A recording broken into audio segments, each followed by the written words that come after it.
Dans une plantation de Virginie en 1842, une femme blanche de la haute société a vendu ses propres enfants métis comme esclaves.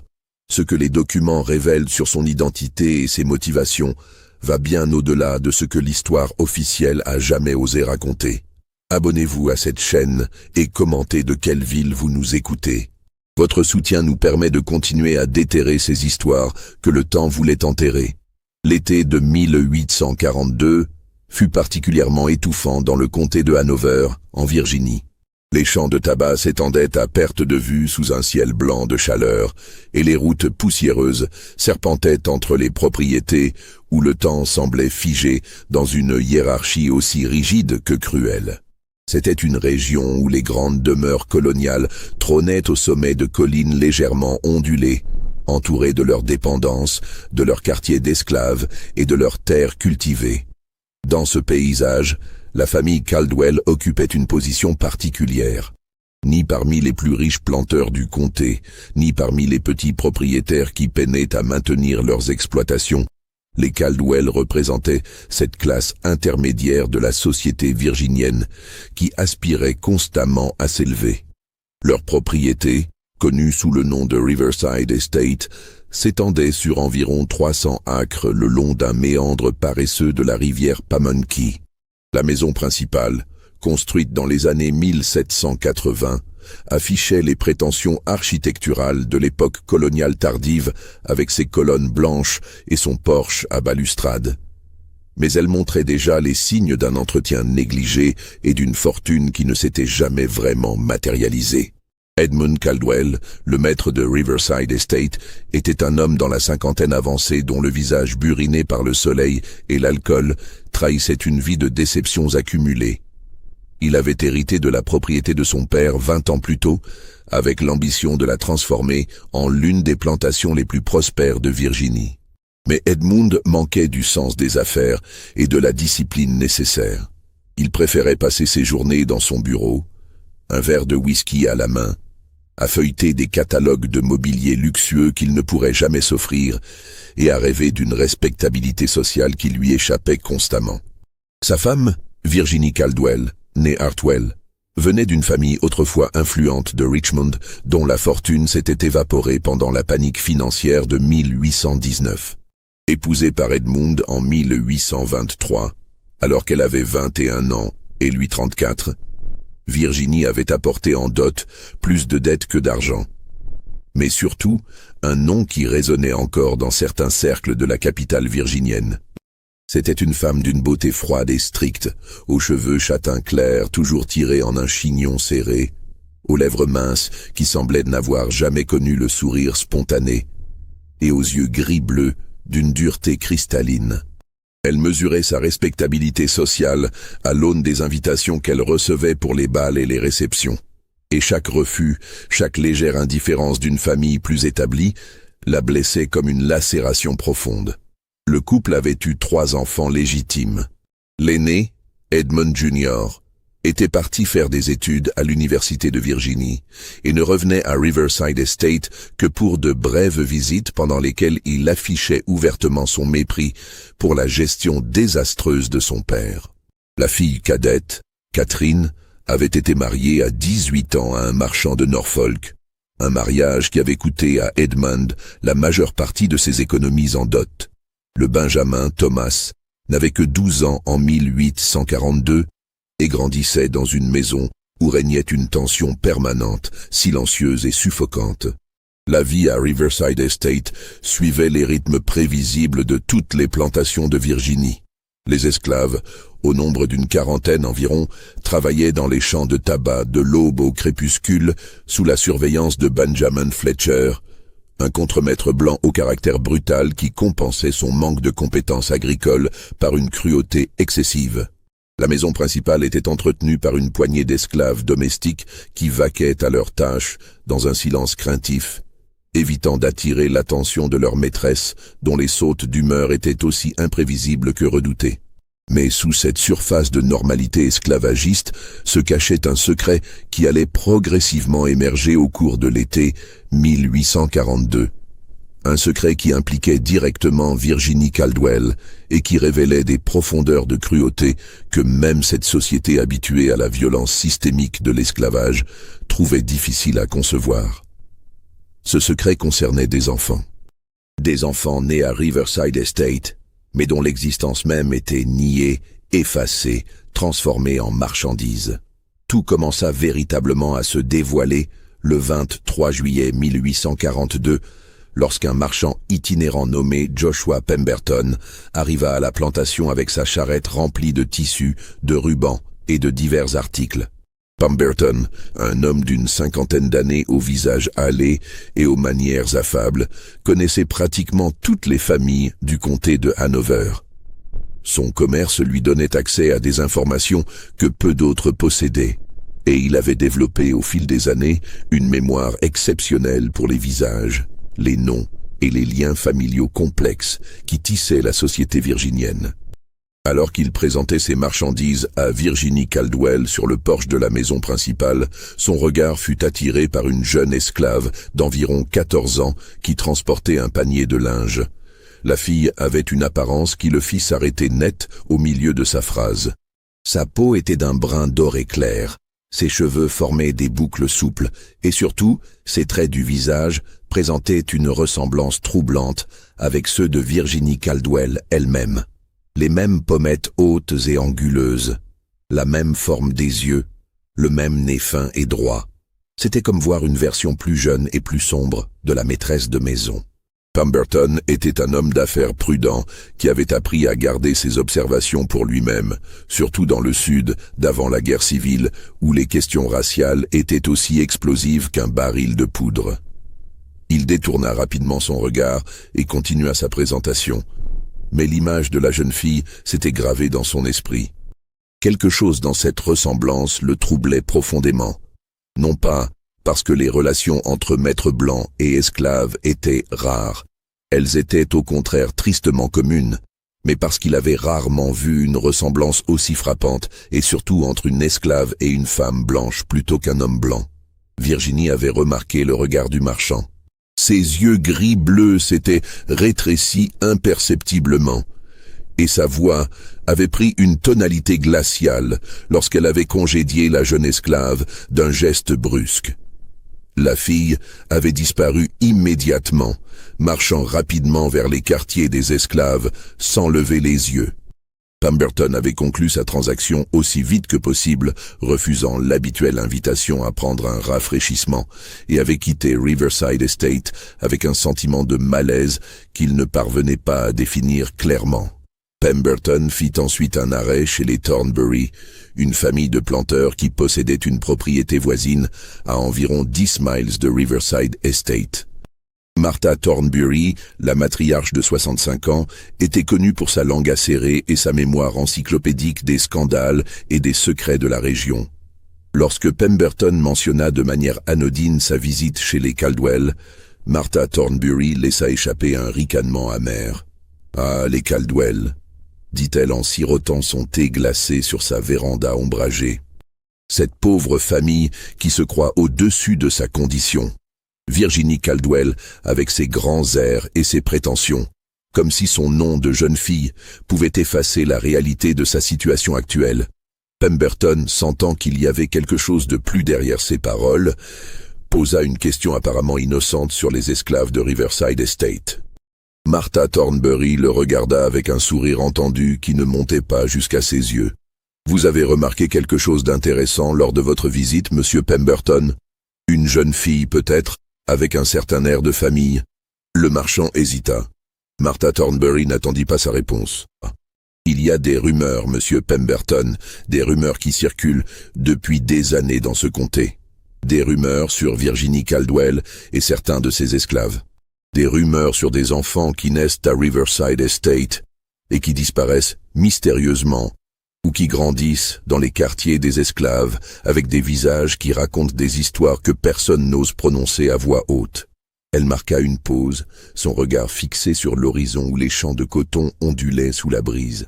« On dit que Virginie Caldwell a eu plusieurs enfants d'un de ses esclaves, un homme nommé Samuel, un mulâtre qui travaillait comme palefrenier à Riverside Estate, et on dit qu'elle a fait quelque chose d'absolument monstrueux avec ses enfants. Quelque chose qui dépasse même les horreurs ordinaires de notre système esclavagiste. On dit qu'elle les a vendus, Monsieur Pemberton. Ses propres enfants. Elle les a fait vendre comme esclaves, loin de Virginie, vers les plantations du Grand Sud, en Géorgie ou en Alabama, là où personne ne les reverrait jamais. Et ceux qui restent à Riverside Estate, elle les garde comme esclaves domestiques, niant tout lien de sang, les traitant avec une cruauté qui fait frémir même les autres planteurs. Pemberton quitta la propriété des Thornbury profondément troublé. Dans les jours qui suivirent, il ne put s'empêcher de partager ce qu'il avait appris avec d'autres marchands et connaissances. Les rumeurs commencèrent à se propager plus largement, se transformant en un murmure collectif qui atteignit finalement les oreilles de personnes qui avaient le pouvoir et la motivation d'enquêter plus profondément. Pour comprendre pleinement comment Virginie Caldwell en était arrivée à commettre des actes d'une telle monstruosité, il faut remonter à près de 20 ans en arrière, aux premières années de son mariage avec Edmund Caldwell. Lorsque Virginie était arrivée à Riverside Estate en tant que jeune mariée de 21 ans en 1823, elle avait découvert une réalité bien différente des promesses que lui avait faites son mari. La plantation n'était pas aussi prospère qu'Edmund l'avait prétendu. La maison principale avait besoin de réparations importantes et la position sociale des Caldwell dans le comté était loin d'être aussi élevée que Virginie l'avait espéré. Pire encore, Virginie s'était rapidement rendu compte qu'Edmund était un homme faible, indécis, plus intéressé par le whisky et les rêveries que par la gestion effective de sa propriété. Les premières années de leur mariage furent marquées par des déceptions constantes. Les réceptions auxquelles Virginie espérait être invitée ne se matérialisaient pas, ou alors elle recevait des invitations de dernière minute, clairement formulées par politesse plutôt que par réel désir de sa présence. C'est dans ce contexte de frustration croissante et d'isolement social que Virginie fit la connaissance de Samuel en 1826. Samuel était un esclave appartenant à Edmund Caldwell, un mulâtre d'environ 25 ans, qui travaillait comme palefrenier et s'occupait des chevaux de la plantation. Il avait été acheté quelques années plus tôt, lors d'une vente aux enchères à Richmond, et il se distinguait par son intelligence évidente et sa capacité à lire et à écrire, compétence rare parmi les esclaves et techniquement illégale en Virginie à cette époque. Samuel avait une apparence qui attirait les regards. Sa peau était d'un brun clair doré, ses traits étaient fins et réguliers, et il se mouvait avec une grâce naturelle. Edmund Caldwell, dans son indifférence chronique à la gestion quotidienne de sa plantation, avait progressivement permis à Samuel d'assumer des responsabilités qui dépassaient largement celles d'un simple palefrenier. Samuel gérait les comptes des écuries, négociait les achats de fourrage et servait même occasionnellement de messager pour transporter des lettres et des documents entre Riverside Estate et Richmond. C'est au cours de ces tâches que Samuel entrait régulièrement en contact avec Virginie. Au début, leurs interactions étaient strictement fonctionnelles et respectaient les codes rigides qui gouvernaient les relations entre maîtres et esclaves dans le Sud. Mais progressivement, au fil des mois et des années, quelque chose de plus complexe émergea entre eux. Virginie, isolée dans un mariage sans amour et dans une société qui la rejetait subtilement, commença à voir en Samuel quelqu'un avec qui elle pouvait avoir des conversations qui allaient au-delà des banalités superficielles. La relation entre Virginie et Samuel franchit une ligne interdite pendant l'été de 1828. Edmund Caldwell était parti pour Richmond pour une période de plusieurs semaines, tentant de négocier un prêt pour éviter la saisie d'une partie de ses terres. Virginie se retrouva seule à Riverside Estate avec le jeune Thomas, qui n'était alors qu'un nourrisson. C'est dans ce contexte de solitude et de frustration accumulée que la relation entre Virginie et Samuel devint physique. Ce qui se passa exactement entre eux demeure enveloppé dans le secret et l'ambiguïté. Était-ce une relation consensuelle entre deux personnes isolées qui trouvaient du réconfort l'une dans l'autre? Ou était-ce une situation où Virginie, en position de pouvoir absolu, avait contraint Samuel à une relation qu'il ne pouvait refuser sans risquer sa vie? La vérité se situe probablement dans cette zone grise terrible qui caractérisait tant de relations entre maître et esclave, où la notion même de consentement devenait pratiquement impossible à définir étant donné l'inégalité totale du pouvoir. Ce qui est certain, c'est que leur relation se poursuivit de manière intermittente pendant plusieurs années. Et ce qui est également certain, c'est que Virginie tomba enceinte de Samuel à au moins 5 reprises entre 1829 et 1838. La première de ces grossesses fut découverte par Virginie avec un mélange de terreur et de déni. Elle savait parfaitement qui était le père de l'enfant qu'elle portait. Et elle savait également que la naissance de cet enfant métis représenterait la destruction complète de sa réputation sociale. Edmund Caldwell était absent lors de la première grossesse également. Virginie cacha sa grossesse aussi longtemps que possible, portant des vêtements amples et évitant les rares occasions sociales. Lorsque le moment de l'accouchement arriva en mars 1830, Virginie fit venir une sage-femme esclave nommée Ruth, une femme âgée qui avait aidé à mettre au monde des dizaines d'enfants dans le comté. L'accouchement eut lieu dans une petite cabane située à l'écart de la maison principale.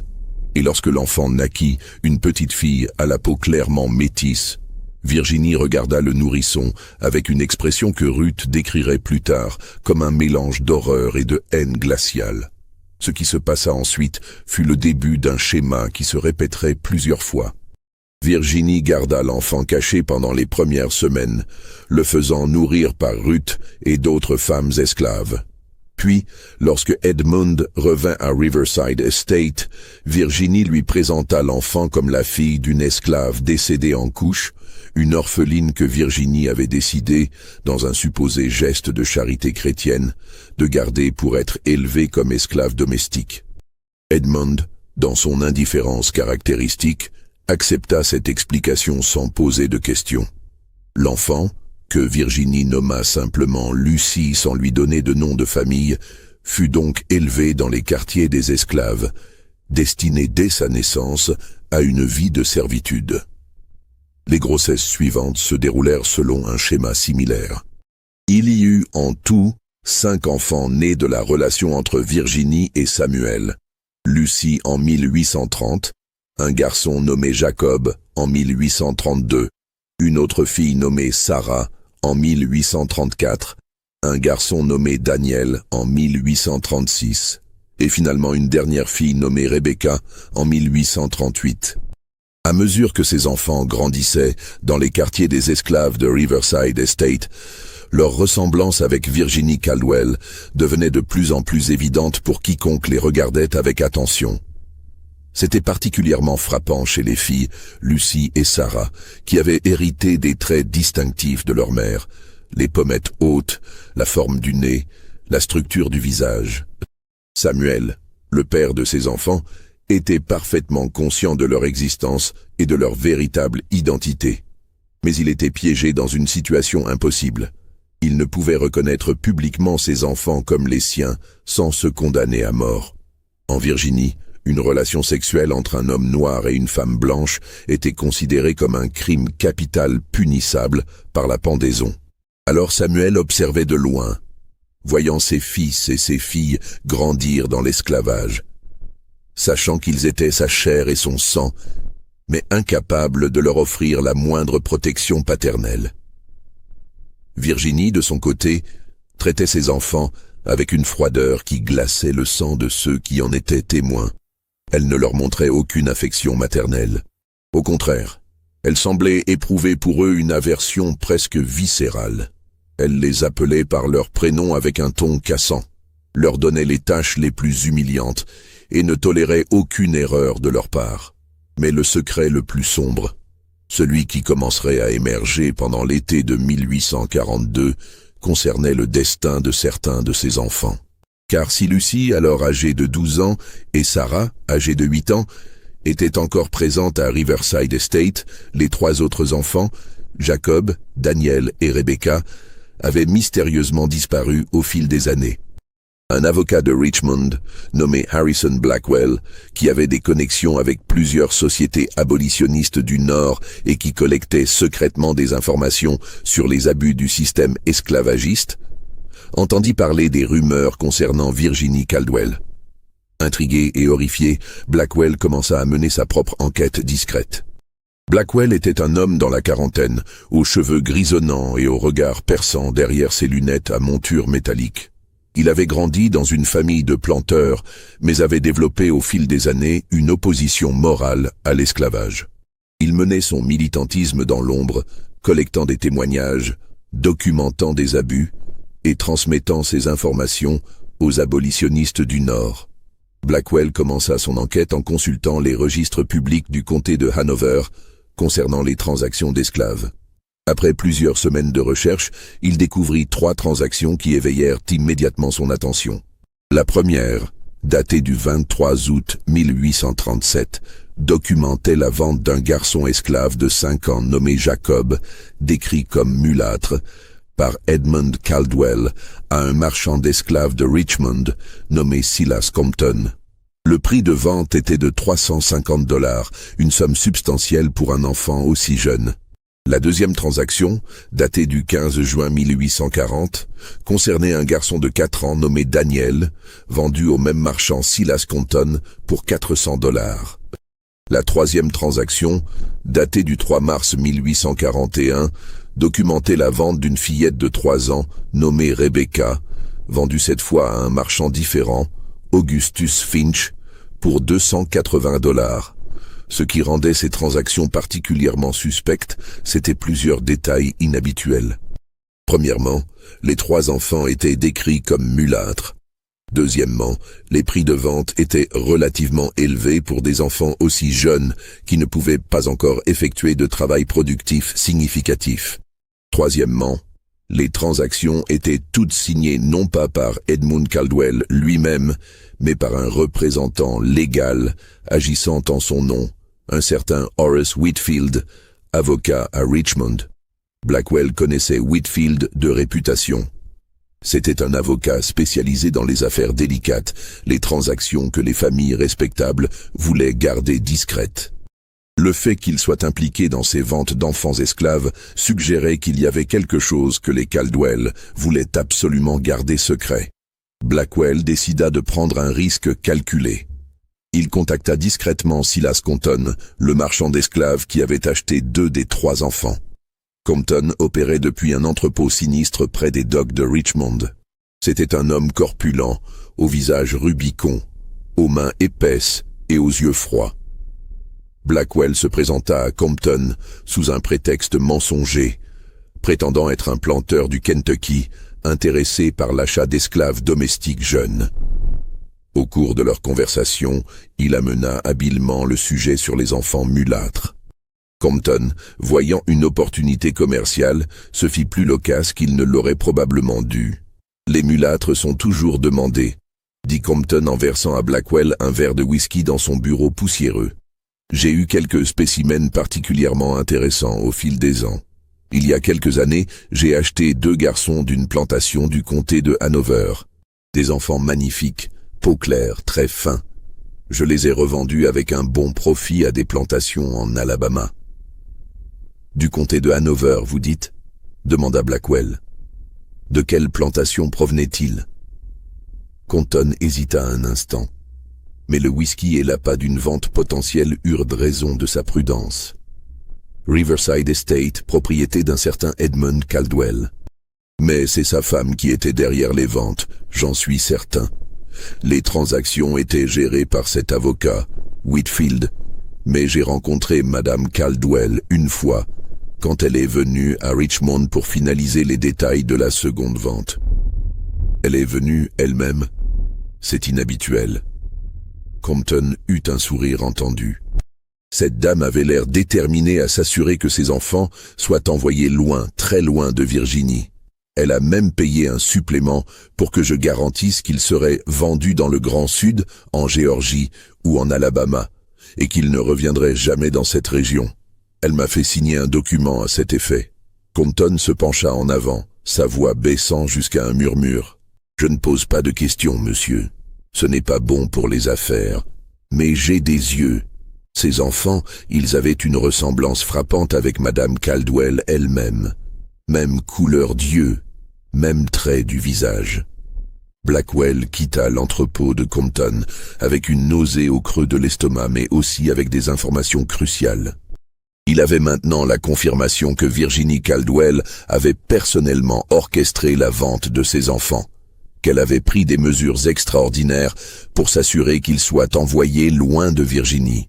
Mais Blackwell savait qu'il avait besoin de plus que le témoignage d'un marchand d'esclaves. Il avait besoin de témoignages directs de personnes qui avaient vécu à Riverside Estate. Il avait développé au fil des années un réseau de contacts parmi les esclaves et les affranchis de Richmond. L'un de ces contacts était un homme affranchi nommé Elijah Patterson, un ancien esclave qui opérait maintenant une petite entreprise de livraison à Richmond. Blackwell contacta Elijah et lui expliqua ce dont il avait besoin. Il voulait qu'Elijah trouve un moyen d'entrer en contact avec les esclaves de Riverside Estate, en particulier avec Samuel, le palefrenier, et avec Ruth, la sage-femme âgée. Elijah écouta attentivement, son visage grave reflétant la compréhension des dangers impliqués. « C'est extrêmement risqué, » dit Elijah. « Si je suis pris en train de parler aux esclaves d'une plantation pour poser des questions sur leur maîtresse, je pourrais être accusé d'incitation à la rébellion. Homme libre ou pas, je pourrais être fouetté, emprisonné, ou pire. »« Je le sais, Elijah, » répondit Blackwell. « Et je ne vous demanderai pas de prendre ce risque si je ne pensais pas que c'était d'une importance cruciale. Cette femme a vendu ses propres enfants en esclavage. Si nous pouvons documenter ce crime, cela pourrait servir à exposer les profondeurs de la dépravation morale du système esclavagiste. » Elijah réfléchit longuement, puis hocha lentement la tête. « Je le ferai. Pas pour vous, monsieur Blackwell, mais pour ces enfants, pour que leur histoire soit racontée. Si cette histoire vous donne des frissons, n'hésitez pas à liker et à commenter ce que vous pensez qu'il s'est réellement passé. » Au cours des semaines suivantes, Elijah mit en place un plan minutieux. Il avait un ami qui livrait régulièrement des marchandises à Riverside Estate, et il arrangea de l'accompagner lors d'une de ces livraisons. C'était un dimanche après-midi de septembre 1842 que Elijah arriva à Riverside Estate. Pendant que son ami gérait la livraison avec le contremaître Fletcher, Elijah réussit à s'éclipser discrètement vers les quartiers des esclaves. Il trouva Samuel assis à l'ombre d'un vieil orme, en train de réparer un harnais de cheval. Samuel leva les yeux à l'approche d'Elijah, son visage exprimant d'abord la surprise, puis la méfiance. « Je ne vous connais pas, » dit Samuel à voix basse, ses yeux balayant les alentours pour s'assurer que personne ne les observait. « Que voulez-vous ? » « Je m'appelle Elijah Patterson. Je suis un homme libre de Richmond. Je suis venu parce qu'il y a des questions qui doivent être posées, et vous êtes le seul qui puisse y répondre. » Samuel sentit un frisson de peur lui parcourir l'échine. Des questions sur quoi? Sur les enfants. Sur les enfants qui sont nés ici et qui ont disparu. Sur Lucy et Sarah qui sont encore ici. Sur leur mère. Le visage de Samuel se figea en un masque d'impassibilité, mais ses mains tremblaient légèrement. « Je ne sais pas de quoi vous parlez. » « Je pense que si, et je pense que vous portez ce secret comme un fardeau qui vous écrase depuis des années. Je ne suis pas venu pour vous causer des problèmes, je suis venu pour que l'histoire soit racontée. » Samuel resta silencieux pendant un long moment. Puis, d'une voix si basse qu'Elijah dut se pencher pour l'entendre, il commença à parler. « Ils sont tous les 5 mes enfants. Lucy, Jacob, Sarah, Daniel, Rebecca, nés entre 1830 et 1838. Leur mère est Virginie Caldwell. » Les mots tombèrent comme des pierres dans un puits profond. Samuel continua, les mots sortant maintenant avec plus de facilité, comme si un barrage longtemps retenu se brisait enfin. « Elle m'a appelé dans la maison principale une première fois à l'été de 1828. Le maître était parti à Richmond. Elle m'a dit qu'elle avait besoin de quelqu'un pour déplacer des meubles lourds dans sa chambre. Quand je suis arrivé, il n'y avait pas de meubles à déplacer. Et puis, elle m'a touché. Je savais que c'était ma mort si quelqu'un l'apprenait. Comment un esclave peut-il refuser sa maîtresse sans risquer d'être battu, vendu, tué? La relation a continué pendant des années, toujours quand le maître était absent, toujours dans le secret le plus absolu. Et puis Lucie est née. J'ai vu l'horreur dans les yeux de Virginie quand elle a regardé ce bébé, et j'ai su que nous étions tous condamnés. Elle a fait de Lucie une esclave, sa propre fille, et les autres enfants qui sont nés après, elle les a traités de la même manière. Des larmes coulaient maintenant silencieusement sur les joues de Samuel. Mais les trois qui ont disparu, Jacob, Daniel et Rebecca, je sais maintenant ce qu'elle leur a fait. Elle les a vendus. Elle a vendu ses propres enfants. Je les ai vus partir, emportés par des marchands, et je ne les ai jamais revus. Lucie et Sarah sont encore ici parce qu'elles sont des filles et qu'elle peut les garder comme esclaves domestiques. Mais les garçons grandissaient et commençaient à ressembler de plus en plus à des personnes libres. Leur peau était trop claire, leurs traits trop fins. Ils posaient un risque constant de révéler le secret. Alors, elle s'en est débarrassée. Elijah écoutait avec un mélange d'horreur et de compassion. « Accepteriez-vous de témoigner de tout cela ?» Samuel le regarda comme s'il était devenu fou. « Témoigner? Devant qui? Devant un tribunal blanc qui me pendrait immédiatement pour avoir osé toucher une femme blanche.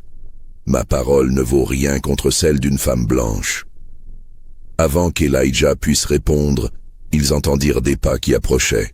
Samuel se leva rapidement, reprenant son travail sur le harnais. Une femme âgée apparut, courbée par le poids des années et du labeur, ses cheveux blancs couverts d'un fichu usé.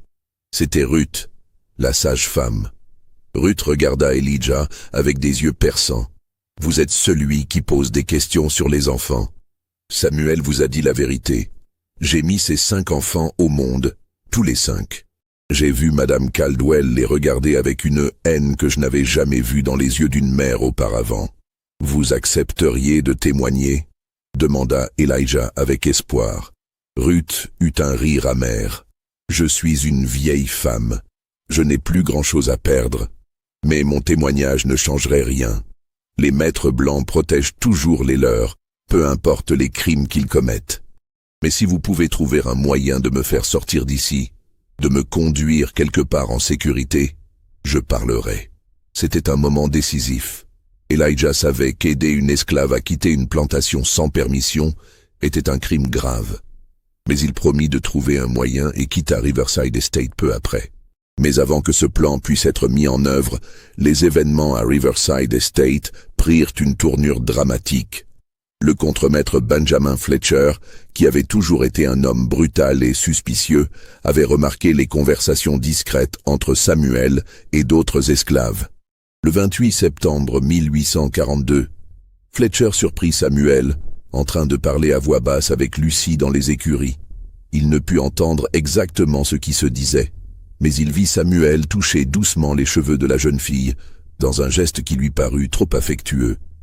Fletcher se précipita immédiatement chez Virginie Caldwell pour rapporter ce qu'il avait vu. Virginie reçut Fletcher dans le salon, son visage devenant de plus en plus pâle à mesure qu'il décrivait la scène. Quand il eut terminé, elle resta silencieuse pendant un long moment, ses mains serrant si fort les accoudoirs de son fauteuil que ses jointures blanchissaient. « Où est Samuel maintenant ?»« Dans les écuries, madame. Je dois lui parler. Seul. » Fletcher hésita, surpris, mais il hocha la tête et se retira. Virginie se dirigea vers les écuries, son esprit en tumulte. Elle savait que le secret qu'elle avait gardé pendant tant d'années était en train de se désagréger. Les rumeurs circulaient, des questions étaient posées. Elle devait prendre une décision drastique. Elle trouva Samuel dans l'ombre fraîche de l'écurie. À son approche, il se figea, son corps entier se tendant. Ils ne s'étaient pas retrouvés seuls ensemble depuis plusieurs années. « Samuel, nous devons parler. Des gens posent des questions, des marchands, des avocats. Ils demandent des informations sur les enfants, sur les ventes. Quelqu'un a parlé. Était-ce toi ?» Samuel la regarda droit dans les yeux, un acte audacieux pour un esclave. « Oui, j'ai parlé. » Virginie sentit le sol se dérober sous ses pieds. « Comment as-tu pu? Tu ne comprends pas ce que tu as fait? Cela nous détruira tous les deux. Ils te pendront. Je suis déjà mort, répondit Samuel avec une amertume tranquille. J'ai été mort depuis le jour où j'ai permis que cela commence entre nous. J'ai été mort chaque fois que j'ai regardé mes enfants grandir en esclaves et que je n'ai rien pu faire.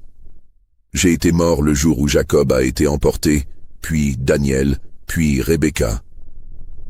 J'ai fait ce que je devais faire, siffla Virginie, sa voix montant malgré elle. Tu penses que j'avais le choix? Si la vérité était révélée, je serais ruiné, ostracisé, peut-être même attaqué par la foule. Mes enfants légitimes seraient déshonorés. Je devais protéger ma position, ma famille, en vendant vos propres enfants, dit Samuel, sa voix tremblant de rage contenue. Lucie et Sarah sont encore ici, et vous les traitez comme de la vermine, comme si leur existence même vous dégoûtait. Elles sont votre chair et votre sang, tout autant qu'Edmund Jr., Catherine et Thomas. Mais pour vous, elles ne sont que des esclaves parce que leur peau n'est pas assez blanche. Tais-toi. Tu ne comprends pas les complexités de ma situation. Je comprends parfaitement. Je comprends que vous êtes une femme qui a choisi sa respectabilité sociale au-dessus de l'amour maternel. Je comprends que vous êtes capable d'une cruauté que même votre système esclavagiste trouve choquante. Et je comprends que vous vivez dans la terreur constante que votre secret soit révélé. Virginie le gifla. C'était un geste instinctif, né de la rage et de la peur. Samuel porta sa main à sa joue, mais il ne recula pas. Vous allez me faire tuer maintenant. C'est ce que vous êtes venu faire, n'est-ce pas? Me faire accuser de quelque chose, d'avoir été insubordonné, d'avoir menacé une femme blanche, me faire pendre. Virginie ouvrit la bouche pour protester, mais aucun son n'en sortit. Parce que dans un recoin sombre de son esprit, elle avait effectivement envisagé exactement cela. Si Samuel mourait, il ne pourrait plus témoigner. Mais en regardant son visage maintenant, en voyant la résignation et la dignité dans ses yeux, elle se rendit compte qu'elle ne pouvait pas le faire. « Va-t'en », dit-elle finalement d'une voix brisée. « Fuis, cette nuit. Prends Lucie et Sarah si tu peux. Va vers le nord, je ne te dénoncerai pas. C'est la seule chose que je puisse faire pour toi maintenant. » Samuel la regarda avec incrédulité. « Pourquoi? Parce que je suis peut-être un monstre, mais même les monstres ont des limites.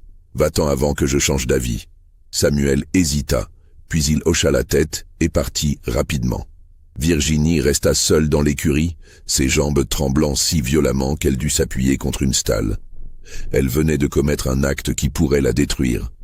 Aider un esclave à fuir était un crime grave, mais elle avait aussi, pour la première fois depuis de nombreuses années, fait quelque chose qui ressemblait vaguement à de la rédemption.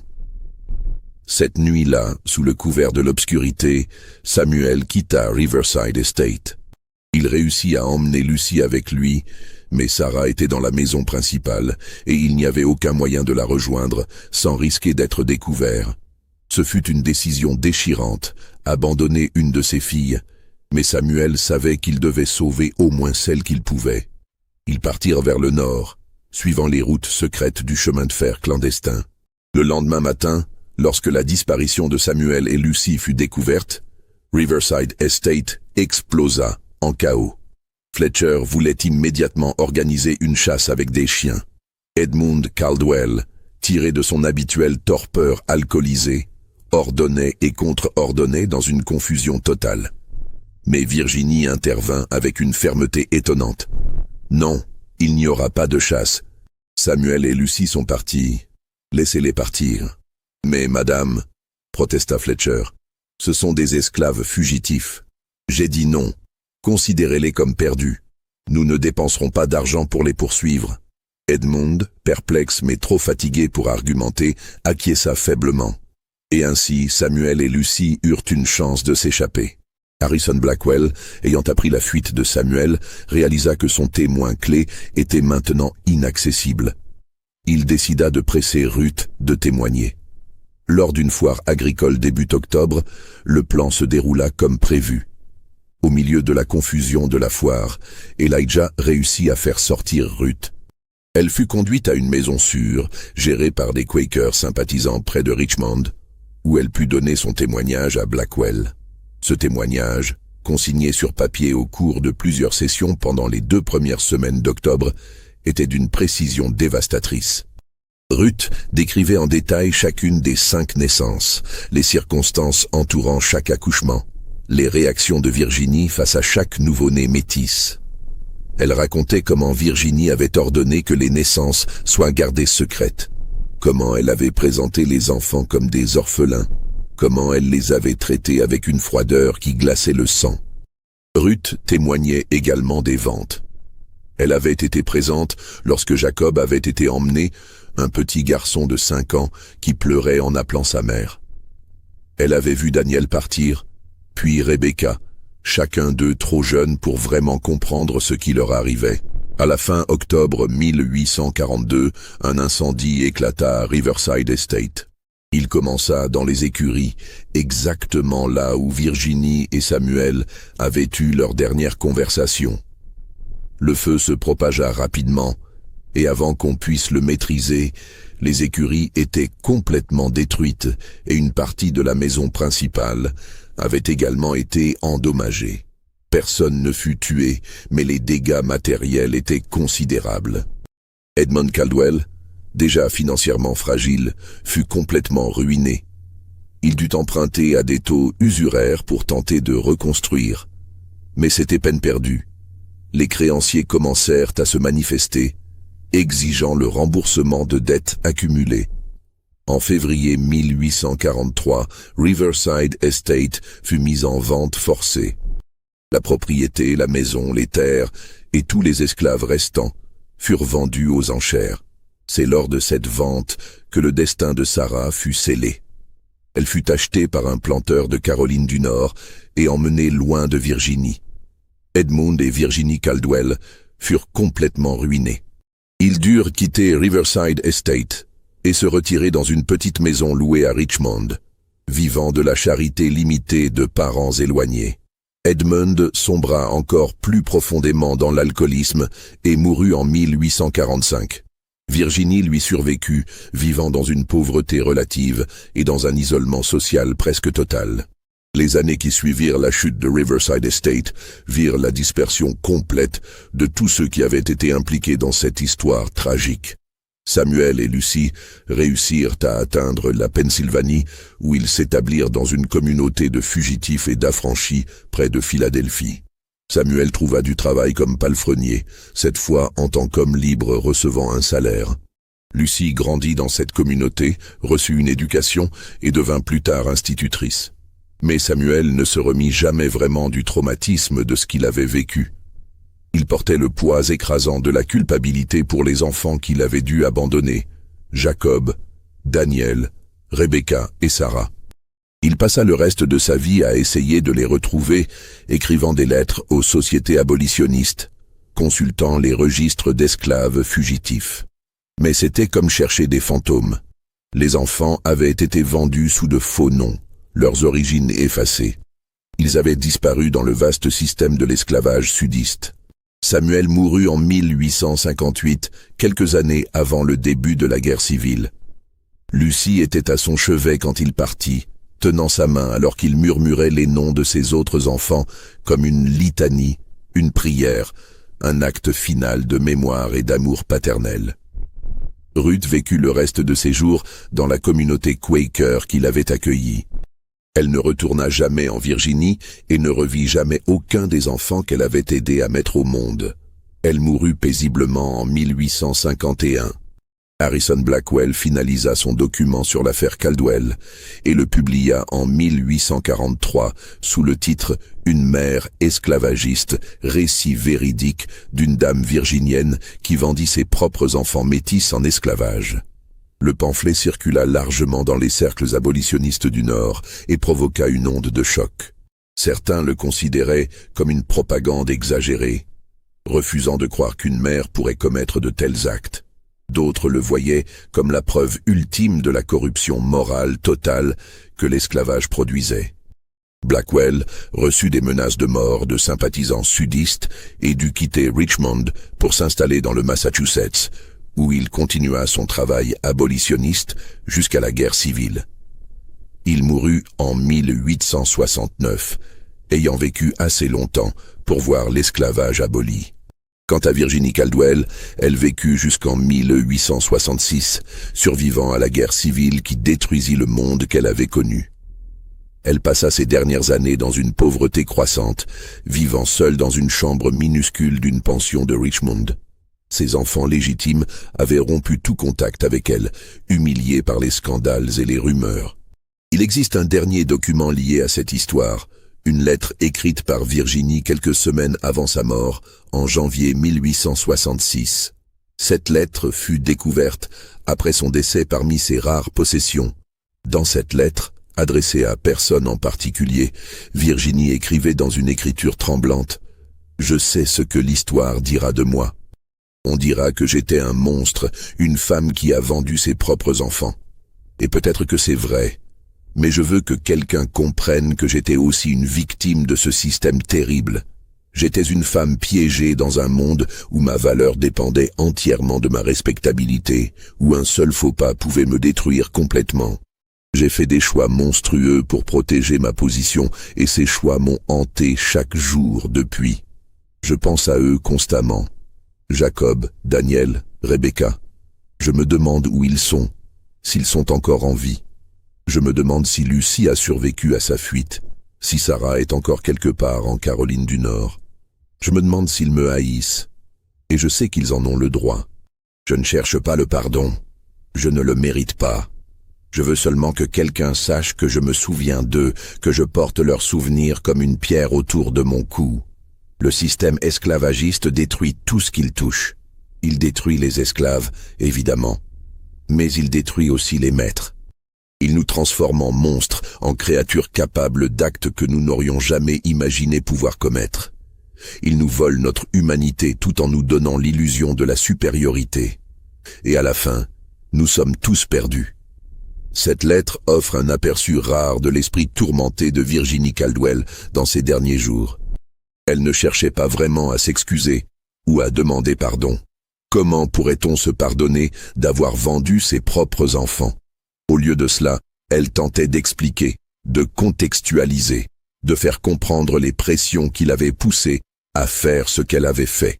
Mais quelle que soit la complexité de ses motivations, le fait demeure qu'elle avait commis des actes d'une cruauté extraordinaire.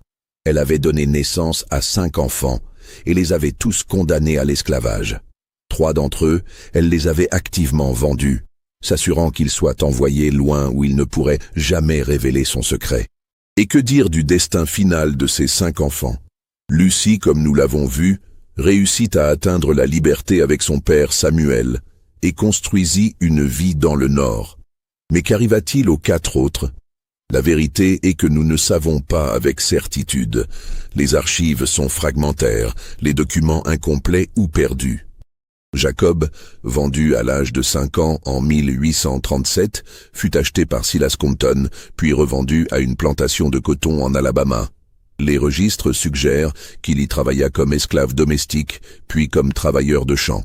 Il y a une entrée dans un registre datant de 1854 qui mentionne un esclave nommé Jacob, âgé d'environ 22 ans, décrit comme mulâtre, qui tenta de s'échapper et fut capturé puis sévèrement puni. Daniel, vendu à 4 ans en 1840, disparaît presque complètement des archives. Il fut acheté par Compton et revendu en Géorgie, mais après cela, il n'y a pratiquement aucune trace de lui. C'était le sort de nombreux esclaves, surtout les enfants vendus jeunes, ils devenaient des fantômes dans les archives. Rebecca, la plus jeune, vendue à 3 ans en 1841, connut peut-être le sort le plus cruel. Elle fut achetée par Augustus Finch et apparemment revendue à une famille de Charleston. Il existe un testament daté de 1857 qui mentionne une esclave nommée Rebecca, décrite comme une servante de 19 ans, mais il est impossible de confirmer l'identité. Sarah, la dernière à être séparée, fut vendue lors de la vente aux enchères en février 1843. Elle avait 9 ans. Elle fut achetée par un planteur de Caroline du Nord. Les registres montrent qu'une esclave nommée Sarah y travailla comme domestique pendant au moins 15 ans. Après l'émancipation en 1865, elle disparaît des archives. Son destin final reste un mystère. En 1923, 80 ans après la vente de Riverside Estate, un historien amateur de Virginie nommé Walter Hastings menait des recherches sur les familles de planteurs du comté de Hanover. Il tomba sur les registres de transactions d'esclaves et découvrit les 3 ventes suspectes. Intrigué, il retrouva finalement des traces de Lucy, ou plutôt de ses descendants. Lucy avait eu 3 enfants après avoir atteint la liberté, et ses petits-enfants vivaient encore dans la région de Philadelphie dans les années 1920. Hastings contacta l'un d'eux, une femme nommée Clara Henderson, alors âgée de 52 ans. Clara avait entendu des histoires fragmentaires de sa grand-mère Lucy, mais elle ne connaissait pas tous les détails. Lorsque Hastings lui raconta l'histoire complète, Clara pleura. Alors ma grand-mère avait des frères et sœurs. Elle m'a toujours dit qu'elle avait été séparée de sa famille quand elle était jeune, mais elle ne parlait jamais des détails. C'était trop douloureux. Maintenant je comprends pourquoi. Clara donna à Hastings un objet précieux, une petite boîte en bois que Lucy avait gardée toute sa vie. À l'intérieur se trouvait une mèche de cheveux châtain clair, attachée avec un ruban décoloré. Clara expliqua que Lucy lui avait dit que ses cheveux appartenaient à sa mère, sa véritable mère, et qu'elle les avait gardés comme seul lien physique avec une femme qu'elle avait à peine connue, mais qu'elle n'avait jamais pu oublier. Cette mèche de cheveux existe encore aujourd'hui. Elle est conservée à la Société historique de Virginie, accompagnée d'une plaque qui explique son origine. C'est un artefact étrange et troublant. Un lien physique entre Virginie Caldwell et sa fille Lucy, entre une mère qui avait vendu ses enfants et un enfant qui avait néanmoins conservé une mèche des cheveux de cette mère pendant toute sa vie. L'ancienne propriété de Riverside Estate n'existe plus aujourd'hui. Après sa vente, elle passa entre les mains de plusieurs propriétaires. La maison principale tomba en ruine et fut démolie dans les années 1880. Les terres furent divisées et vendues. Aujourd'hui, l'endroit où se dressait autrefois la plantation est occupé par des fermes modernes et des maisons résidentielles. Rien ne marque l'emplacement, aucune plaque commémorative, aucun signe visible de l'histoire qui s'y est déroulée. Mais l'histoire persiste dans les documents, dans les registres, dans les témoignages. Elle persiste comme un rappel des horreurs que le système esclavagiste a produites, non seulement dans ses cruautés évidentes, mais aussi dans ses corruptions subtiles, dans la façon dont il a transformé des êtres humains ordinaires en participants d'atrocités extraordinaires. L'histoire de Virginie Caldwell nous rappelle que l'esclavage n'était pas seulement une institution économique ou politique. C'était un système qui pervertissait les relations humaines les plus fondamentales, qui pouvait transformer même les liens entre mère et enfant en transactions commerciales, qui pouvait faire d'une mère une marchande de ses propres enfants. Et peut-être la leçon la plus importante de cette histoire est que nous devons nous souvenir. Nous devons nous souvenir de Jacob, Daniel, Rebecca, Sarah et Lucy. Nous devons nous souvenir de Samuel, piégé dans une situation impossible. Nous devons même nous souvenir de Virginie, non pas pour l'excuser, mais pour comprendre comment les systèmes d'oppression fonctionnent, comment ils piègent et corrompent, comment ils transforment des personnes ordinaires en monstres. Car ce n'est qu'en nous souvenant, en racontant ces histoires, en refusant de laisser ces vies être effacées par le temps, que nous pouvons espérer ne jamais répéter de telles horreurs. Vous croyez que tout a été révélé dans cette histoire? Commentez ci-dessous ce que vous en pensez. Abonnez-vous à la chaîne et partagez cette histoire avec ceux qui apprécient les mystères sombres de l'histoire. Votre engagement nous permet de continuer à déterrer ces vérités enfouies que le temps voulait faire oublier.